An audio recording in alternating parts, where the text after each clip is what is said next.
We took tactical command of this situation once we discovered that the suspect had fled into the neighborhood.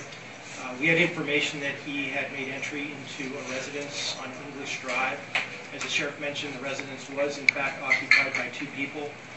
We set up a perimeter in the area. We had our emergency services unit, which is essentially our SWAT team, respond to the scene. They were called soon after the incident unfolded, so by the time this individual made his way into the neighborhood, most of our SWAT team members were already on scene. In addition to our emergency services unit tactical team, we also utilized the hostage negotiation component of our emergency services unit. We had them come in because we thought initially we would obviously try to negotiate with the suspect if it was in fact him inside of the residence. Some of the safety measures that we took when we got into the neighborhood, we went door to door. The officers evacuated the neighborhood by going door to door.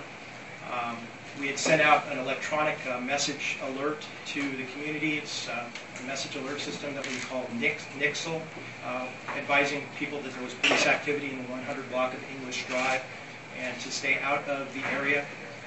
We also maintained close communication with the schools. There were 2 schools in the nearby vicinity of where this incident was unfolding. Harbor High School is on La Fonda Drive, and De La Viega Elementary School is over on Prospect Heights. We initially asked that the schools lock themselves down. That happened soon after the incident initially started at Dominican Hospital. I was in close contact with the superintendents of both the Santa Cruz County Office of Education, Michael Watkins, and the Santa Cruz City School District, Gary Bloom, throughout the afternoon. I think I spoke with each of them 3 or 4 times and continued to give them updates. We also facilitated, actually we didn't facilitate it, but we worked with the city schools on a unification program with the students and their parents, so we could get the students back with their parents at the end of the school day.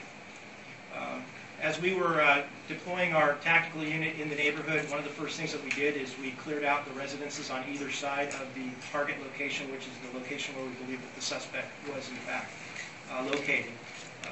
At this point, we still thought he was in one particular address. We hadn't realized at that point that he had actually made entry into the residence next door.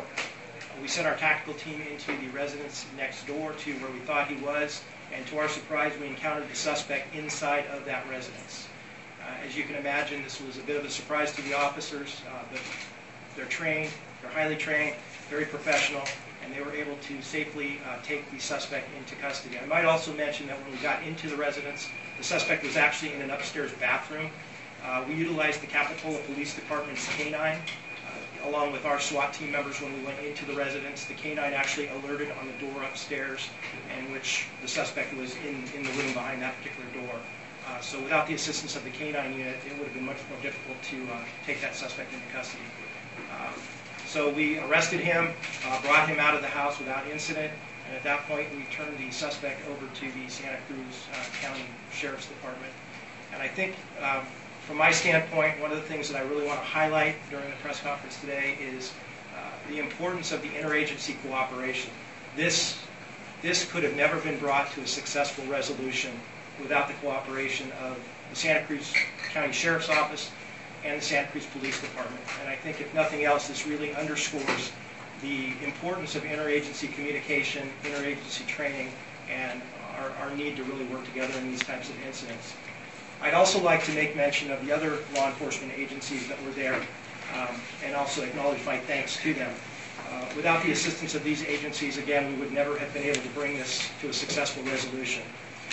Those agencies are the Santa Cruz County Sheriff's Office, the Capitola Police Department, the Santa Cruz County Anti-Crime Team, which is run by the California State Bureau of Narcotics Enforcement and uses local law enforcement resources as part of that team.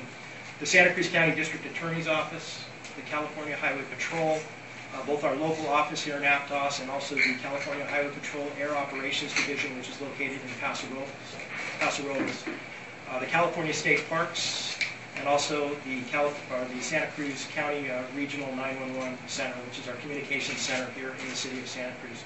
Again, without the cooperation of all of these agencies, this might have had a much different ending. And I think the last thing that I really want to emphasize is throughout this entire incident, the safety of the community was our paramount importance to us. There was nothing less important to us than maintaining the safety of the community.